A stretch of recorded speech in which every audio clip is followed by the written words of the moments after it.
Olá, olá, galerinha, tudo bem com vocês? Estamos aqui para mais uma aula da nossa playlist aí de termometria. E eu sou a professora Silvaneide e hoje vamos falar sobre a dilatação dos sólidos, certo? Então vamos lá, vamos começar a nossa aulinha de hoje, né? Que vamos ver a dilatação dos sólidos, né? Então, dilatação térmica dos sólidos. Todos os corpos, quando aquecidos, ou seja, quando há uma maior agitação das suas moléculas, eles apresentam uma dilatação decorrente do aumento da vibração de suas partículas. Ou seja, quando ocorre um aquecimento desses sólidos, há uma dilatação térmica. Por quê? Porque ocorreu um aumento da vibração de suas partículas, né? Como estamos vendo aí, ó, nas imagens, né? Os trilhos, esse chão aqui, ó, que era feito, que quebrou, porque houve um aquecimento desse sólido e uma dilatação térmica. E houve uma dilatação térmica, fazendo com que esse piso ele se quebrasse, porque o sólido ele aumentou, né? Pode ser tanto de comprimento, quanto de volume, quanto de largura. Ou seja, houve uma dilatação térmica de um sólido, certo? O mesmo que ocorreu com esses trilhos, certo? Houve uma dilatação desse sólido aqui. Temos aí uma pequena charge, né? O engenheiro não esperava um verão tão intenso, né? Com o verão há um aumento de temperatura, com o aumento de temperatura há uma dilatação dos sólidos. Como o engenheiro não esperava um verão tão intenso, com a dilatação térmica houve o aumento dos trilhos, consequentemente acarretando um mau funcionamento do metrô, dos trens e assim por diante. Outra charge. Temos aí duas mocinhas, né, conversando, uma pergunta a outra. Por que há essa distância entre as placas? A outra responde, é para evitar rachaduras provocadas pela dilatação térmica. Quando há quando há um aumento de temperatura, há uma dilatação térmica nos sólidos. Por isso que o chão, né, essas placas de cerâmicas, há essa distância entre uma e outra, porque essas placas elas se dilatam com o aumento da temperatura. Então, isso é feito para que não haja nenhuma rachadura, como acontece com pisos, né, mal feitos, que não há essa distância adequada por causa da dilatação térmica desses sólidos.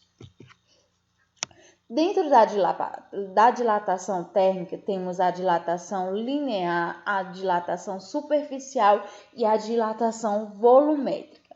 Dentre essas, a gente vai ver de uma por uma e assim por diante, certo? A dilatação linear. Na dilatação linear, apenas uma das dimensões apresenta alteração considerável quando o corpo é submetido às variações de temperatura. Ou seja, na dilatação linear, apenas o comprimento ele apresenta uma alteração considerável. Ou seja, quando a gente aquece um certo sólido, né? Quando ocorre dilatação linear, esse sólido apresenta apenas uma alteração no seu comprimento, ou seja, ele aumenta o seu comprimento. A fórmula para a dilatação linear é ΔL, que é igual ao comprimento inicial do sólido vezes o coeficiente de dilatação linear vezes o ΔT, certo? Que foi o tempo que ele levou para o aquecimento dessa barra, desse determinado material, desse determinado sólido, certo? Então, na dilatação linear, apenas uma dimensão apresenta alteração, e essa dimensão é o comprimento desse sólido. Coeficiente de dilatação linear é uma constante de proporcionalidade e seu valor depende da natureza do material, né? Onde o coeficiente de dilatação linear é o comprimento inicial vezes a variação do tempo dividido pela variação do comprimento. Notamos que a unidade do coeficiente de dilatação linear é o inverso da unidade de variação de temperatura, né? Que é 1 sobre grau Celsius, que é igual a grau Celsius elevado a menos 1, denominada grau Celsius recíproco, certo?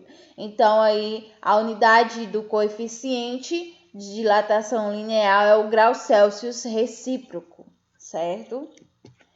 Aqui a gente tem uma pequena tabela com os valores dos coeficientes de dilatação linear de alguns materiais. Claro que cada material ele tem um coeficiente linear, certo?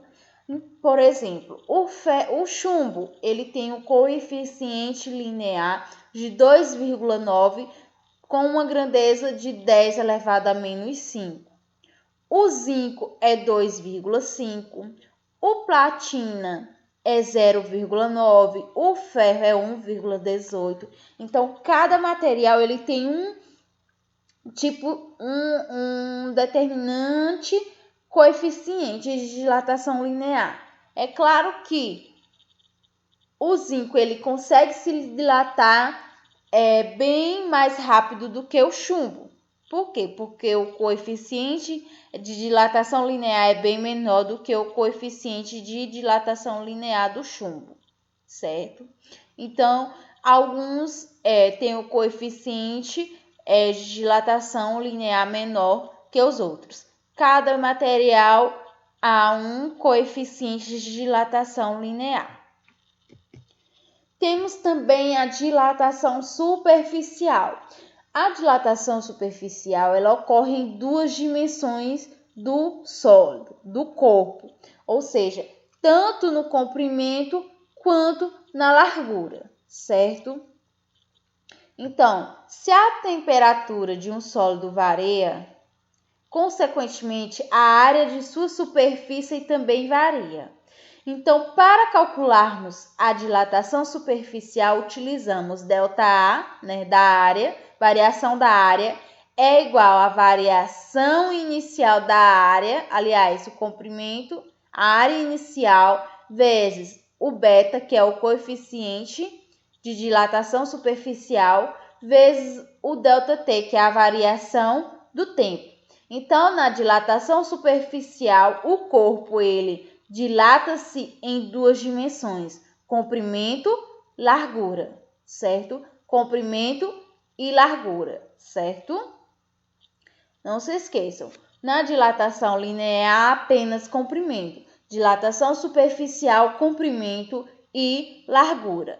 Para calcularmos a dilatação superficial, utilizamos essa formulazinha, onde a variação da área é igual à área inicial vezes o beta, vezes o ΔT, que é a variação da temperatura. O coeficiente de dilatação superficial é uma constante de proporcionalidade e seu valor depende da natureza do material. Então, o beta, que é o coeficiente de dilatação superficial, é igual a 2 vezes o alfa, que é o coeficiente de dilatação linear. Então, o coeficiente de dilatação superficial é igual a 2 vezes o coeficiente de dilatação linear. Notamos que a unidade do coeficiente de dilatação superficial é a mesma do coeficiente de dilatação linear. O inverso da unidade de variação de temperatura, 1 sobre grau Celsius, é igual a grau Celsius a menos 1, denominada grau Celsius recíproco, e assim por diante. Temos aí também a dilatação volumétrica ou também cúbica, né? Por que volumétrica ou cúbica? Porque a dilatação volumétrica ou cúbica, ela ocorre em todas as dimensões do corpo, do sólido, tanto comprimento como largura, como altura. Então, na dilatação volumétrica ou cúbica, ela ocorre em todas as dimensões: altura, largura e comprimento do sólido, certo?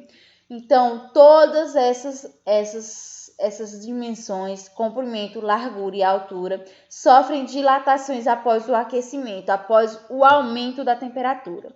Ou seja, se pegarmos um sólido e aquecermos esse sólido, ele vai sofrer uma variação no seu comprimento, na sua altura e na sua largura. Consequentemente, ele teve uma dilatação volumétrica ou cúbica, tá?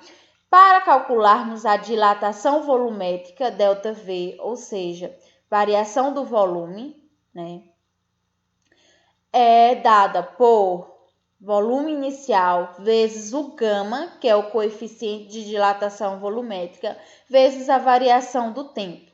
Assim, conseguimos calcular, né, a dilatação volumétrica, né, a variação do volume desse sólido. O coeficiente de dilatação volumétrica ou cúbica é uma constante de proporcionalidade e seu valor depende da natureza do material. O coeficiente de dilatação volumétrica é o gama. O gama ele é igual a 3 vezes o alfa, né? Ou seja, o gama, que é o coeficiente de dilatação volumétrica, é igual a 3 vezes o coeficiente de dilatação linear, que é o alfa, certo? Então, gama é igual a 3 vezes alfa, certo? 3 por quê? Porque ocorre em 3 dimensões: comprimento, largura e altura. A unidade ela é a mesma do coeficiente de dilatação linear e superficial, o inverso da unidade de variação de temperatura, que é 1 sobre o grau Celsius, que é igual a grau Celsius elevado a menos 1, denominado grau Celsius recíproco, certo? Observações. Tendo em vista que o coeficiente de dilatação superficial, que é o beta, é o dobro do coeficiente de dilatação linear alfa, beta, que é igual a 2 alfa, e que o coeficiente de dilatação volumétrica, gama, é o triplo do coeficiente de dilatação linear alfa, então gama é igual a 3 alfa, podemos relacionar os três coeficientes do seguinte modo: alfa é igual a beta dividido por 2, que é igual a gama dividido por 3. Ou seja, beta é igual a 2 vezes alfa e gama é igual a 3 vezes alfa. Temos que alfa dividido por 1 é igual a beta dividido por 2, que é igual a gama dividido por 3. Com essa seguinte relação, certo? Daí, podemos verificar que o coeficiente de dilatação superficial é o alfa. Coeficiente de dilatação superficial é 2 vezes o coeficiente de dilatação linear alfa. Daí temos que o coeficiente de dilatação volumétrica ou cúbica é 3 vezes também o coeficiente de dilatação linear, que é alfa, certo?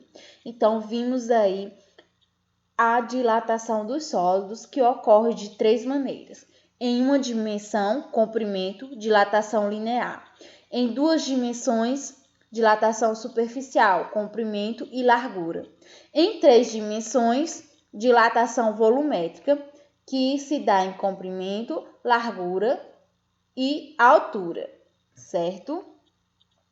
Daí eu preparei apenas uma pequena demonstração aqui para mostrar para vocês de como ocorre, né, uma pequena visualização de como ocorre essa dilatação desses sólidos, tanto em uma dimensão, quanto em duas, quanto em 3 dimensões, certo?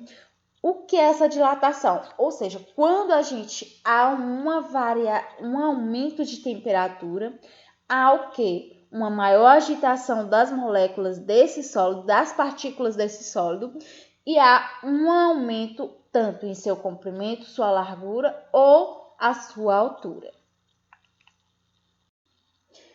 Então, agora eu vou mostrar para vocês uma pequena animação de como acontece, né, a dilatação dos sólidos na prática, certo?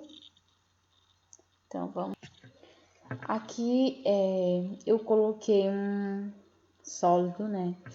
A gente consegue perceber que as partículas desse sólido não estão agitadas, vocês estão em sua temperatura normal, em sua temperatura ambiente.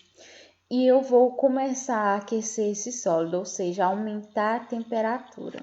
Vou começar a aquecer a partir de agora esse sólido, né? E o que conseguimos ver? Com o aquecimento desse sólido, com o aumento da temperatura, ocorreu o quê? Uma maior agitação das partículas desse sólido. Consequentemente, esse sólido ele se dilatou, tanto em comprimento, tanto em largura quanto em altura. Então, é assim que acontece a dilatação, o aumento do comprimento, da largura ou da altura desse sólido. Então, na prática, é assim que ocorre a dilatação dos sólidos, né? Então, essa foi a nossa aulinha de hoje sobre a dilatação dos sólidos. Até a próxima, galerinha!